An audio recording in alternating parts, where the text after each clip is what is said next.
İnsan bedeni -30 derece soğukla kaç gün mücadele edebilir? Ayak ve el parmaklarınızı hissetmediğinizi, hatta soğuktan karardığını ve o an buna hiçbir çarenizin olmadığını düşünün. Önünüzde alabildiğince buzlarla kaplı araziler, dağlar ve nehirler. Sığınacak bir yeriniz yok. Daha kötüsü de ne biliyor musunuz? Arkanızda sizi kovalayan Nazi ordusu. Eğer ki yakalanırsanız bu hayatınız boyunca başınıza gelebilecek en kötü şey demekti. Yanınızda sadece bir çakı var ve o çakı ile ayak parmaklarınızı kesmek zorundasınız. Aksi takdirde kangrenden öleceksiniz. Bugün sizlere insan iradesinin ve mücadelesinin bittiği yerde başlayan bir mucizeyi, Jan Balsrud'un imkansız denilebilecek hayat hikayesini konu alıyoruz. Arkanıza yaslanın, çayınızı alın, bu hikayenin tüm hayret verici gerçeklerini duymaya hazır olun. Burası Gerçek Arşiv.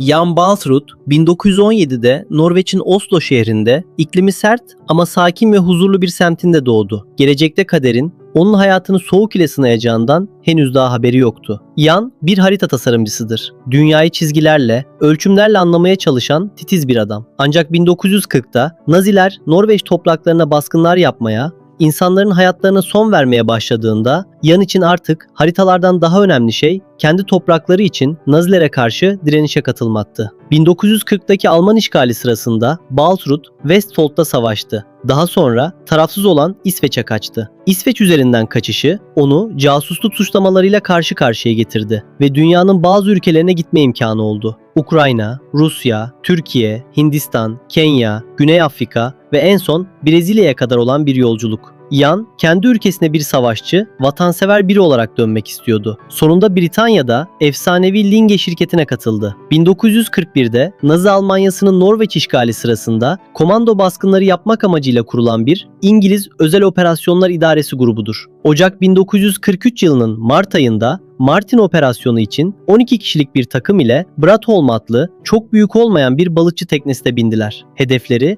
Norveç direniş ekibine üye toplamak ve bir Nazi hava üssünü havaya uçurarak etkisiz hale getirmek. Bu teknenin içerisinde zulanmış 100 kilogram patlayıcı taşıyorlardı ve o patlayıcıdan daha ölümcül bir şey daha vardı. O da yaptıkları yanlış operasyon hatası.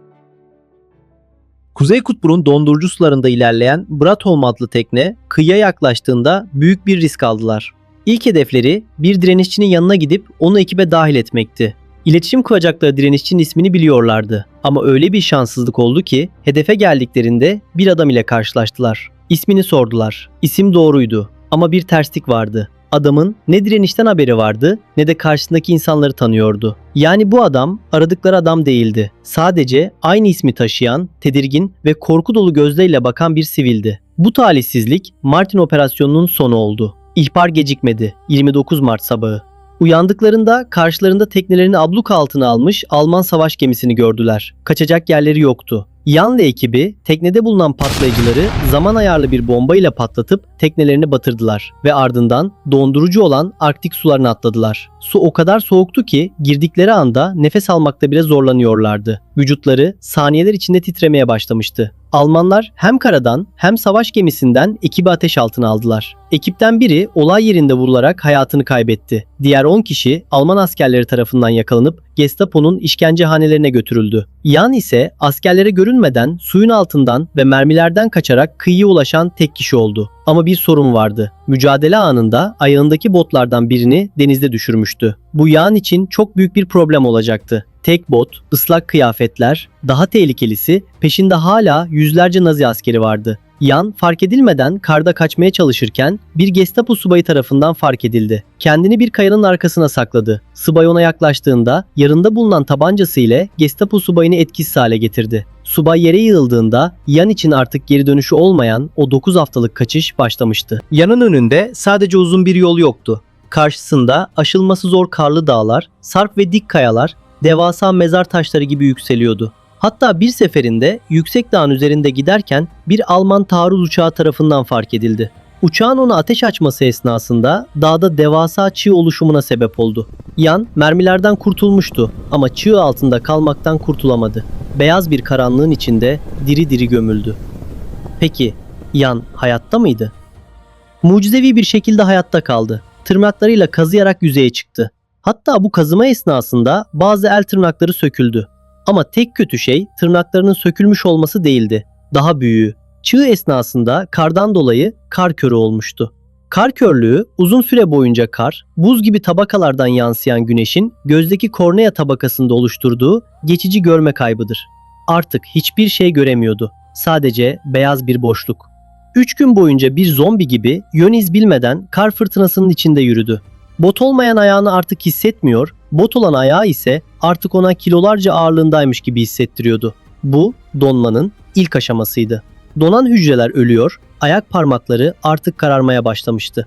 Dostlar, şu an kendinizi Yan'ın yerine koyun. Tek botunuz var. Gözleriniz kör olmuş ve arkanızda eğitimin Nazi köpekleri var. O an yere yatıp ölümü mü beklerdiniz, yoksa kör bir şekilde o dağlara tırmanmaya devam mı ederdiniz? Dürüstçe yorumlara yazın. Kimlerin iradesi daha güçlü görelim. Jan kör ve bacağı hissiz halde ilerlerken küçük bir köy evine denk gelmeyi başardı. Norveçli köylüler onu ellerine alıp yaralarını sardı. Karnını doyurdu. Ama daha fazla kalamazdı. Çünkü hala Nazi askerleri peşindeydi. Eğer ki bu evde yakalanması demek sadece kendisi için değil, ona yardımcı olan aile için de felaket demekti. Jan kendini toparladıktan sonra tekrar o karlı dağların zorlu yollarına koyuldu. En zorlu olanı ise kangren olan ayak parmakları ile ilerlemesiydi. Bu halde bir hafta kadar yol aldıktan sonra yine kendini küçük bir köyde buldu. Burası da bir Norveç köyüydü. Orada da vatansever köylüler ona yardım elini uzattı. Onu küçük bir kulübeye yerleştirdiler. Jan buraya acı bir ironiyle Sahoy Oteli dedi. Ama burası Jan için dünyanın en korkunç ameliyathanesine dönüşmek üzereydi. Jan çorabını çıkardığında gördüğü manzara karşısında midesi bulandı. Tüm ayak parmakları artık simsiyah haldeydi ve çok ağır bir koku veriyordu. Kangren başlamıştı ve eğer ki o parmaklarını kesmezse zehir tüm vücuduna yayılacaktı. Bu da ölüm demekti. Jan cebinden çakısını çıkardı. Herhangi bir anestezi bile yapmadan sadece bir odun ısırıyordu. Bıçağın ucuyla kendi parmağını kesmeye başladı. Kemiğin çatlama sesini duyabiliyordu. Önce baş parmağını, sonra diğerini. Kendi vücudunu parça parça kesmenin ne kadar acı verici olduğunu hayal dahi edemiyorum.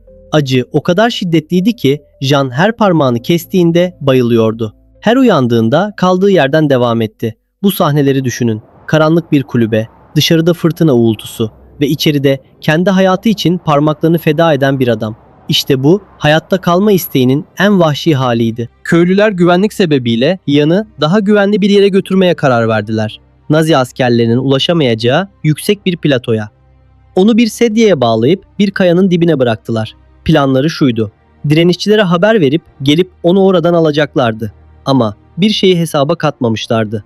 Nazi askerleri o bölgeyi komple abluk altına almıştı. Direnişçilerin bırakın Yan'ı almayı, yakınına yaklaşmaları bile imkansız derecedeydi. Yan, o sedyenin üzerinde tam 27 gün boyunca yalnız başına kaldı. İlk haftalar köylüler yiyecek getiriyordu ama sonraki haftalarda köylüler de bu riske girmek istemedi. Yiyecek getirmeyi bıraktılar. Yan, günlerce sadece kar suyu içerek hayatta kalmaya çalışıyordu. Burada kaldığı günlerde iyice zayıflayarak 35 kiloya kadar düşmüştü. Vücudu yavaş yavaş tükeniyordu. Kangren durmuyordu. O sedyenin üzerinde kar duvarının arkasında yatarken geri kalan 9 parmağını da kesmek zorunda kaldı. Artık ayakları yoktu. Sadece 2 tane uçları kesilmiş yarım parmakları kalmıştı. O 27 gün boyunca Yan'ın aklından neler geçiyordu? Belki Oslo'daki ailesini, belki de hiç bitmeyecekmiş gibi gelen o fırtınayı. Halüsinasyonlar görmeye başladı. Ölü arkadaşlarının seslerini duyuyordu. Ama her sabah uyandığında "bugün de hayattayım" diyerek şükrediyordu. Sonunda yerli Sami halkı Yan'ı buldu. Onu gördüklerinde şok oldular. Görünüşü bir insandan ziyade sanki bir iskeletle karşılaştıklarını sandılar. Ama o iskelet hala nefes alıyordu. Samiler Yan'ı Rengeyi çobanları aracılığı ile Rengeyiklerinin çektiği kızaklara bağladılar. Peşlerinde Nazi devriyeleri varken Finlandiya sınırını geçip tarafsız İsveç'e doğru çılgın bir kaçış başladı. Geyiklerin toynak sesleri, karda kayan kızağın gıcırtısı ve Yan'ın artık bitmek üzere olan enerjisiyle sınırı geçtiklerinde Yan'ı en yakın hastaneye sevk ettiler. Ve Yan 7 ay boyunca hastanede tedavi görecekti. Doktorlar onun yaşadığına mucize gözüyle bakıyordu. "Bu adamın çoktan ölmüş olması gerekiyordu" dediler. Ama Yan sadece yaşamakla kalmadı. O kesik parmakları ile yürümeyi yeniden öğrendi. Jan Baasrud iyileştikten sonra bir kahraman olarak emekli olmak yerine tekrar Norveç'e gizli görevle dönmeyi seçti. Sizce bu vatanseverlik mi yoksa intikam hırsı mı? Bu adamı tekrar o cehenneme iten güç neydi? Savaş bittiğinde Yan ailesine kavuşmak için Oslo'ya döndü. Göğsünde Britanya İmparatorluğu nişanı ve Aziz Olal madalyası vardı. Ama onun en büyük ödülü o gün tekneyle çıktığı operasyonda tüm ölümcül şartlara rağmen hayatta kalmayı başarmanın gururuydu. 1988 yılında hayatını kaybettiğinde bir vasiyeti vardı. Küllerinin ona yardım eden köylülerin yanına gömülmesiydi. Çünkü o, kahramanlığın tek başına gelen bir başarı değil, bir halkın el birliğiyle yazılan bir destan olduğunu biliyordu. Jan Baalsrud parmaklarını karda bıraktı ama adını tarihin altın sayfalarına yazdırdı. Bizim içinse imkansız kelimesinin ne kadar içi boş bir kavram olduğunu kanıtlamış oldu.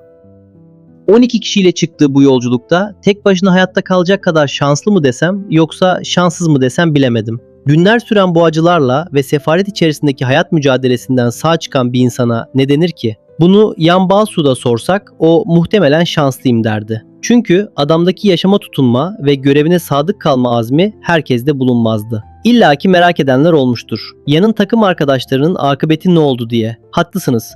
Hikaye içerisinde onlardan pek bahsetmedik. Alman askerleri tarafından yakalanan arkadaşları çeşitli işkencelere maruz kaldılar ve konuşturulmaya çalışıldılar. Ama hiçbiri ne operasyon hakkında ne de Jan Baalsrud hakkında ağzından tek bir kelime laf kaçırmadı. Bu sadakatleri sebebiyle hepsi infaz edildi. İşte bu askerlerin sonunu görünce Jan için şanslı bir adamdı diyebiliriz sanırım. Videoyu bitirmeden önce size bir tavsiye vermek istiyorum. Jan Baalsrud'un hikayesi hoşunuza gittiyse 12. Adam diye bir filmi var. İzlemenizi şiddetle tavsiye ediyorum. Evet dostlar, bir dosyanın daha sonuna geldik. Jan Baalsrud'un bu tüyler ürpertici hikayesi size ne hissettirdi? Hayatınızdaki zorluklara bakış açınızı değiştirdi mi? Eğer bu tarz derinlemesine incelenmiş gerçek hayat hikayelerini seviyorsanız videoyu beğenmeyi ve arşive abone olmayı unutmayın. Haftaya Cuma saat 19'da yeni bir gizemle görüşmek üzere.